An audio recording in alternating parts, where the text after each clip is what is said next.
দৈনিক লাখো কণ্ঠ। বর্তমান পরিস্থিতিতে দেশের শান্তি শৃঙ্খলা রক্ষায় বার্তা দিয়েছেন সেনাপ্রধান জেনারেল ওয়াকারুজ্জামান।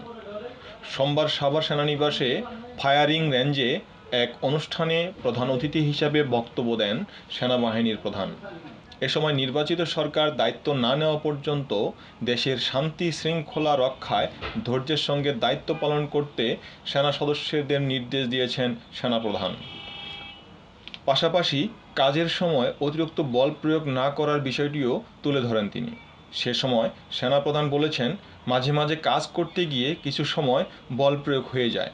বল প্রয়োগ করতে গেলেও অত্যন্ত পেশাদারিত্বের সঙ্গে যেন হয় এবং যত কম বল প্রয়োগ করা যায় ততই ভালো।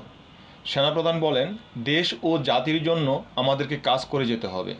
যতদিন না আমরা একটা নির্বাচিত সরকার না পেয়ে যাই, শান্তি শৃঙ্খলার মধ্য না আসে, ততদিন পর্যন্ত আমাদের ধৈর্যের সাথে এই কাজটা করে যেতে হবে। দীর্ঘ সময় পর সেনাপ্রধান নিজে ফায়ারিং রেঞ্জে গুলি চালানোর অনুশীলনে অংশ নেন। সে সময় তিনি বলেন, একজন সেনা সদস্য পেশাগত উৎকর্ষ অর্জনে ফায়ারিং রেঞ্জে দক্ষতা অত্যন্ত জরুরি। এটা মৌলিক প্রশিক্ষণের অবিচ্ছেদ্য অংশ। প্রতি বছর এই সময়ে সেনাবাহিনীর এই প্রতিযোগিতা কাঙ্ক্ষিত মান উন্নয়নে গুরুত্বপূর্ণ ভূমিকা রাখে।